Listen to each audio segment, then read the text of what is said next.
Hello നമസ്കാരം. യൂട്യൂബിലെ മറ്റൊരു പുതിയ വീഡിയോയിലേക്ക് ഏവർക്കും എൻ്റെ ഹൃദയം നിറഞ്ഞ സ്വാഗതം. എൻ്റെ പേര് ഡോക്ടർ ഷിജിന ഷാജി. ഒരു ദിവസം ഒപിയിൽ ഒരു ഡോക്ടറെ തേടി വരുന്നത് പകുതിയും മുക്കാൽ പേഷ്യൻസിൻ്റെയും ഒരു പ്രധാനപ്പെട്ട പ്രശ്നമാണ് ഗ്യാസ്ട്രൈറ്റിസ് എന്ന് പറയുന്നത്. എല്ലാവർക്കും ഗ്യാസ്ട്രൈറ്റിസ് ആണ്. കൊച്ചുകുട്ടികൾ ഉൾപ്പെടെ, കോളേജ് വിദ്യാർത്ഥികൾ ഉൾപ്പെടെ, മുതിർന്നവരുൾപ്പെടെ എല്ലാവർക്കും ഗ്യാസിൻ്റെ പ്രശ്നമുണ്ട്. പണ്ട് 60കൾക്കും 70കൾക്കും ശേഷമായിരുന്നു ഗ്യാസ് സംബന്ധമായ അസുഖങ്ങൾ നമ്മളെ തേടി വന്നുകൊണ്ടിരുന്നത്. പക്ഷേ ഇന്നത്തെ ഒരു പ്രസൻറ്റ് കണ്ടീഷൻ അങ്ങനല്ല. ഇപ്പോൾ 20നും 30നും ശേഷമുള്ളവർക്ക് കൂടി ഭയങ്കര ഗ്യാസ്ട്രൈറ്റിസ് ആണ്. അതനുസരിച്ച് പൊടിച്ചു തരല്, ഗ്യാസ് കൊണ്ട് ഒരുപാട് ബുദ്ധിമുട്ടുന്ന ഒരുപാട് പേരുണ്ട്. അതിന് എന്താണ് കാരണമെന്ന് നമ്മൾ എപ്പോഴെങ്കിലും ചിന്തിച്ചിട്ടുണ്ട്? ചിലർ ഡോക്ടർമാരെ സമീപിക്കുമ്പോൾ അവരെപ്പോഴും പറയുന്നൊരു കാര്യമാണ്, ഡോക്ടർ മരുന്ന് കഴിക്കുമ്പോൾ നല്ല സുഖമാണ്, യാതൊരു തരത്തിലുള്ള പ്രശ്നങ്ങളും ഇല്ല. പക്ഷെ മരുന്ന് കഴിച്ച് നിർത്തി ഒരു 2-3 ദിവസത്തിന് ശേഷം വീണ്ടും ഈ ഗ്യാസിൻ്റെ ബുദ്ധിമുട്ട് അവർക്ക് ഭയങ്കരമായിട്ട് കലശലായിട്ട് ഉണ്ടാകുന്നു എന്ന് കംപ്ലയിൻറ്റ് ചെയ്യുന്ന പേഷ്യൻസ് ഒരുപാട് കൂടുതലാണ്. പലപ്പോഴും ഗ്യാസ്ട്രൈറ്റിസ് നമ്മുടെ ജീവിതശൈലി രോഗങ്ങളുമായിട്ട് അല്ലെങ്കിൽ ജീവിതശൈലിയുമായിട്ട് വളരെയധികം ബന്ധപ്പെട്ടിരിക്കുന്ന ഒരു രോഗാവസ്ഥയാണ്. ചില കണ്ടീഷനിൽ മാത്രം ഇത് ഗുരുതരമായ മറ്റ് ആരോഗ്യ പ്രശ്നങ്ങളുടെ ഒരു പ്രധാനപ്പെട്ട ലക്ഷണമായിട്ടും നമുക്ക് ഗ്യാസിനെ കണക്കാക്കാം. അത് എന്തെല്ലാമാണെന്ന് നമുക്കിന്ന് ഈ വീഡിയോയിലൂടെ വിശദമായിട്ട് നോക്കാം. നമുക്ക് ഗ്യാസിനെ എങ്ങനെ ഫലപ്രദമായ രീതിയിൽ നമ്മുടെ ചില ജീവിതശീലങ്ങൾ മാറ്റുന്നതിലൂടെ, നമ്മുടെ ആഹാരശീലങ്ങൾ മാറ്റുന്നതിലൂടെ നമുക്ക് എങ്ങനെ ഗ്യാസിനെ ഫലപ്രദമായി നിയന്ത്രിച്ച് നിർത്താമെന്നും നമുക്കിന്ന് ഈ വീഡിയോയിലൂടെ നോക്കാം. എല്ലാവർക്കും എൻ്റെ മറ്റൊരു പുതിയ വീഡിയോയിലേക്ക് എൻ്റെ ഹൃദയം നിറഞ്ഞ സ്വാഗതം. നമസ്കാരം. ഗ്യാസ് ഉണ്ടാകുന്നതിന് ഏറ്റവും പ്രധാനപ്പെട്ട ഒരു കാരണം എന്ന് പറയുന്നത് ആഹാരശീലങ്ങൾ തന്നെയാണ്.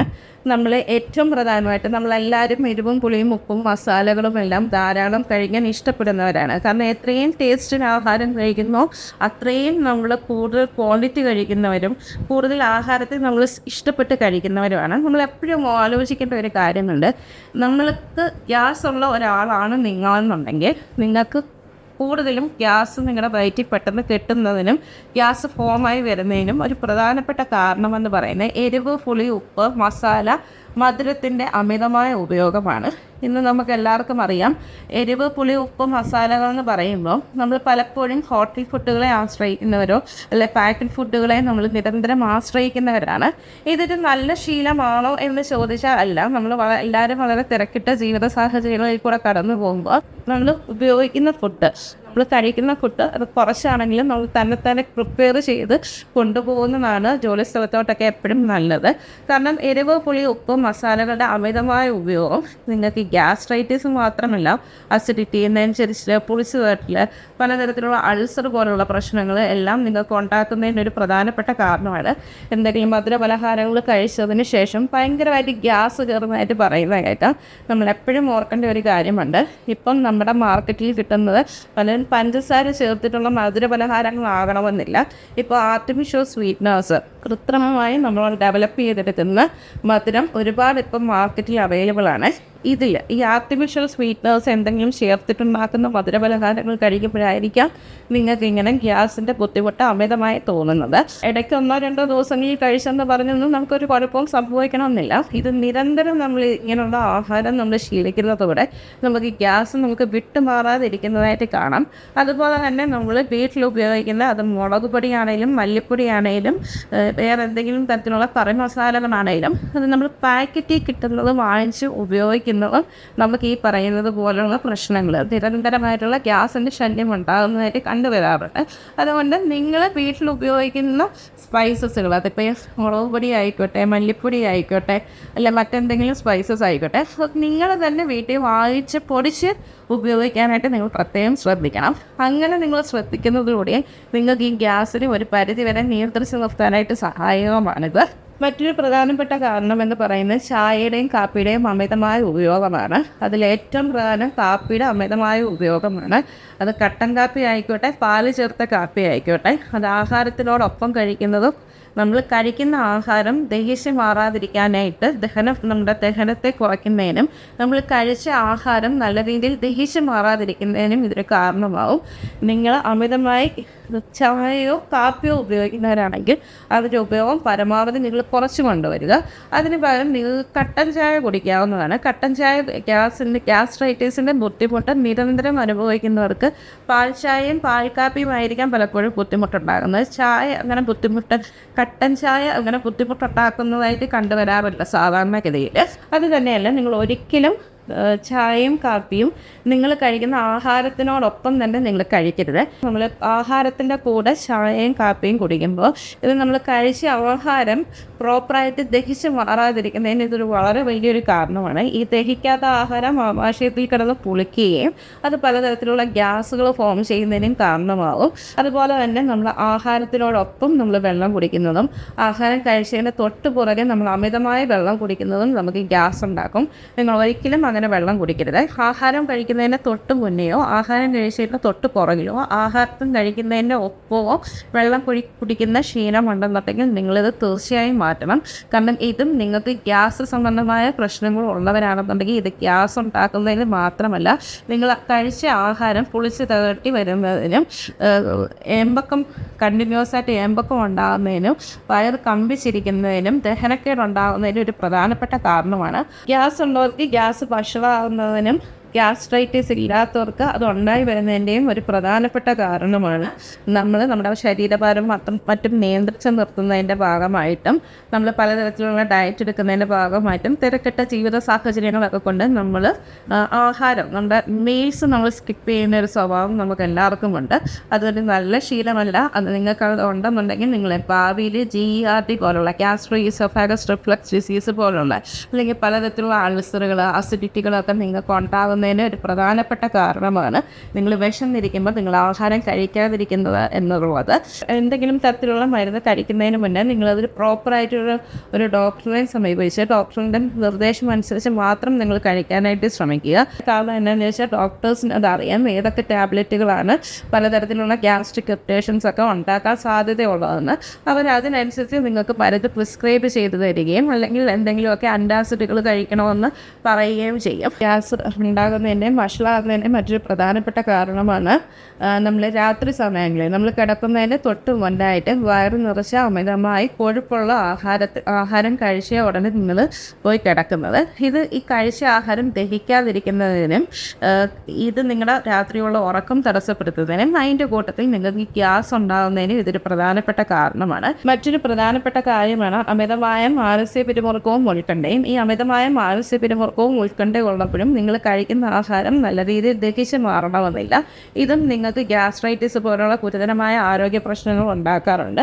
മറ്റൊരു പ്രധാനപ്പെട്ട കാരണം ഏതെന്ന് ചോദിച്ചാൽ നിങ്ങൾക്ക് ലീഫി വെജിറ്റബിൾസ് ഫൈബർ അടങ്ങിയ ആഹാരത്തിൻ്റെ അമിതമായ ഉപയോഗമാണ്.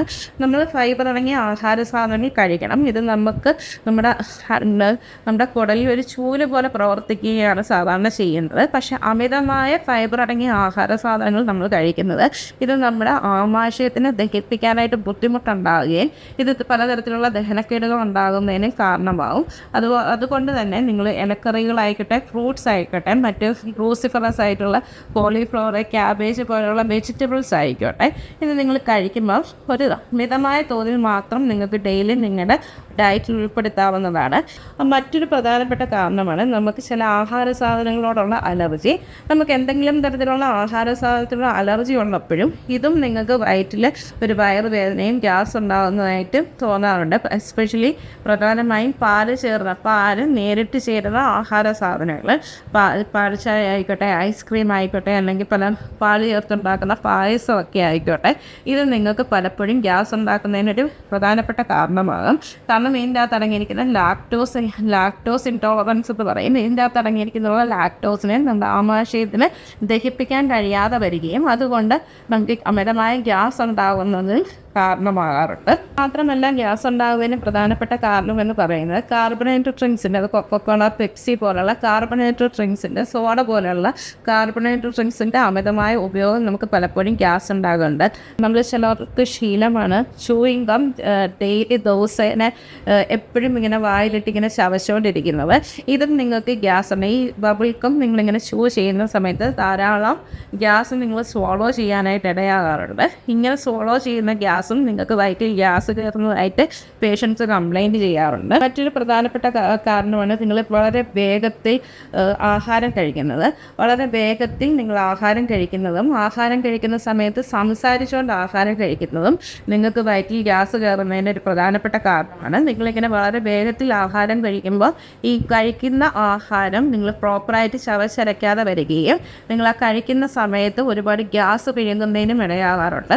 അതുപോലെ തന്നെ സംസാരിച്ചുകൊണ്ട് ആഹാരം കഴിക്കുമ്പോഴും നിങ്ങൾക്ക് ഇതേ പ്രശ്നം ഉണ്ടാകാറുണ്ട്. നിങ്ങൾ കഴിക്കുന്ന ആഹാരം നിങ്ങൾ തീരെ ശ്രദ്ധയില്ലാതെ കഴിക്കാനും ഇടയാക്കാറുണ്ട്. അതുതന്നെയല്ല, ആവശ്യത്തിന് ഒരാഹാരത്തിന് ആവശ്യമായ രീതിയിൽ നിങ്ങൾ ചവച്ചരച്ച് കഴിക്കാതിരിക്കുകയും ഈ വർത്തമാനം പറയുന്നതിൻ്റെ കൂട്ടത്തിൽ സംസാരിച്ചുകൊണ്ട് ആഹാരം കഴിക്കുമ്പോൾ ധാരാളം ഗ്യാസ് നമ്മൾ വിഴുങ്ങുന്നതിനും ഇടയാക്കാറുണ്ട്. അതുകൊണ്ട് അങ്ങനെയുള്ള ശീലങ്ങളുണ്ടെങ്കിലും നിങ്ങളിത് പരമാവധി ഒഴിവാക്കാനായിട്ട് ശ്രദ്ധിക്കുക. പിന്നെ ഇത് മാത്രമല്ല, ഗ്യാസ് കയറുന്നതിന് നമ്മൾ പൊണ്ണത്തടി, നമുക്ക് അമിതമായ ശരീരഭാരം ഉണ്ടെങ്കിലും, നമുക്ക് ഒബേസിറ്റി പോലുള്ള അമിതമായ ശരീരഭാരം കൊണ്ട് ബുദ്ധിമുട്ടുന്നവരാണെങ്കിലും, നമുക്ക് അൺകൺട്രോൾഡ് ഡയബറ്റിക് ആയിട്ടുള്ള ഒരു പേഷ്യൻ്റ് ആണെങ്കിലും നിങ്ങൾക്ക് ഗ്യാസിൻ്റെ ബുദ്ധിമുട്ട് നിങ്ങൾക്ക് അനുഭവപ്പെടാൻ സാധ്യതയുണ്ട്. അതുപോലെ തന്നെ ഒട്ടും വ്യായാമമില്ലാത്തവരാണെങ്കിലും നിങ്ങൾക്ക് ഗ്യാസ് അസിഡിറ്റി പോലുള്ള പ്രശ്നങ്ങൾ ഉണ്ടാകുന്നതിന് ഇതൊരു പ്രധാനപ്പെട്ട കാരണമാണ്. അതുകൊണ്ട് ഈ മേൽ പറഞ്ഞ കാരണങ്ങൾ ഏതെങ്കിലുമൊക്കെ നിങ്ങൾ ഫോളോ ചെയ്യാറുണ്ട്, ഏതെങ്കിലുമൊക്കെ നിങ്ങളുടെ ആഹാര രീതികളിലോ അല്ലെങ്കിൽ നിങ്ങളുടെ ജീവിതശീലങ്ങളിലോ നിങ്ങൾ പെടുത്തിയിട്ടുണ്ടെന്നുണ്ടെങ്കിൽ നിങ്ങളത് ഒഴിവാക്കാനായിട്ട് എത്രയും പെട്ടെന്ന് ശ്രമിക്കണം. അതിന് ഏറ്റവും ആദ്യമായിട്ട് നിങ്ങൾ ചെയ്യേണ്ടത് നിങ്ങൾ വ്യായാമം ശീലമാക്കുക എന്നുള്ളതാണ്. ആഴ്ചയിൽ ഒരു 4-5 ദിവസങ്ങളിൽ നിങ്ങൾ വ്യായാമം ചെയ്യണം. വ്യായാമം ചെയ്യേണ്ടതിൻ്റെ ആവശ്യകത എന്താണെന്ന് ചോദിച്ചാൽ, നിങ്ങൾ വ്യായാമം ചെയ്യുന്ന സമയത്ത് നിങ്ങളുടെ ആമാശയത്തിലോട്ടുള്ള ബ്ലഡ് സർക്കുലേഷൻ വർദ്ധിക്കുകയും ഇത് നിങ്ങൾ കഴിക്കുന്ന ആഹാരം നല്ല രീതിയിൽ ദഹിച്ച് മാറുന്നതിന് ഇതൊരു കാരണമാവുകയും ചെയ്യാറുണ്ട്. ഇങ്ങനെ ആഹാരം പ്രോപ്പറായിട്ട് ദഹിച്ച് മാറിയാൽ തന്നെ നിങ്ങൾക്ക് ഗ്യാസ് ഉണ്ടാകുന്നത് ഒരു പരിധി വരെ നിങ്ങൾക്ക് കുറച്ച് നിർത്താനായിട്ട് സാധിക്കും. അതുകൊണ്ട് തന്നെ നിങ്ങൾ വ്യായാമം ശീലമാക്കുക. പയറ്, പരിപ്പ്, കടല പോലുള്ള സാധനങ്ങൾ, അല്ലെങ്കിൽ ചേന, ചേപ്പ, കാച്ചിൽ പോലുള്ള ഭൂമിക്കടിയിൽ നിന്ന് കിട്ടുന്ന സാധനങ്ങളൊക്കെ ആഹാര പദാർത്ഥങ്ങൾ കഴിക്കുമ്പോൾ നിങ്ങൾക്ക് ഗ്യാസ് കയറുന്ന രീതി ഉണ്ടെന്നുണ്ടെങ്കിൽ നിങ്ങളത് ചെറു ചൂടോടെ മാത്രം കഴിക്കുക. അത് നിങ്ങൾ ആഹാരം പാകം ചെയ്ത് മണിക്കൂറുകൾക്ക് ശേഷം അത് തണുത്ത് ആറിയതിനു ശേഷം കഴിക്കുന്ന ഒരു ശീലം ഉണ്ടെങ്കിലും, സന്ധ്യയ്ക്ക് ശേഷം നിങ്ങളിത് ആഹാരത്തിൽ ഉൾപ്പെടുത്തി കഴിക്കുന്ന ഒരു ശീലം ഉണ്ടെങ്കിൽ നിങ്ങളത് കംപ്ലീറ്റ് ആയിട്ട് നിങ്ങൾ ഒഴിവാക്കുക.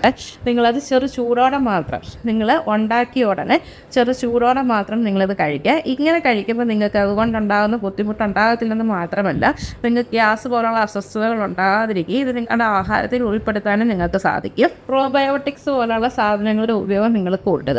കാരണം തൈര് പോലുള്ള സാധനങ്ങൾ നിങ്ങൾ കഴിക്കുമ്പോൾ ഇതിൻ്റെ അകത്ത് നല്ല ബാക്ടീരിയകളുടെ അളവ് അമിതമായ രീതിയിലുണ്ട്. ഇനി നിങ്ങൾ കണ്ടിന്യൂസ് ആയിട്ട് ഇരുന്ന് ജോലി ചെയ്യുന്ന ആൾക്കാരാണെന്നുണ്ടെങ്കിൽ, കണ്ടിന്യൂസ് ആയിട്ട് ഇരുന്ന് ജോലി ചെയ്യുമ്പോഴും നിങ്ങൾക്ക് വയറ്റിൽ ഗ്യാസ് അമിതമായി ഫോം ചെയ്യുന്നതിന് ഇതൊരു പ്രധാനപ്പെട്ട കാരണമാണ്.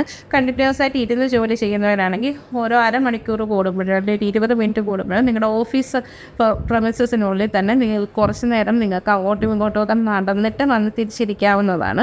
അതുപോലെ ആഹാരം കഴിച്ചതിന് ശേഷം ഓടി വന്ന് കിടക്കുന്നതും, ആഹാരം കഴിച്ച ഉടനെ നിങ്ങൾ കിടക്കാൻ പോകുന്ന ശീലം ഉണ്ടെന്നുണ്ടെങ്കിലും നിങ്ങളിത് ഒഴിവാക്കുക.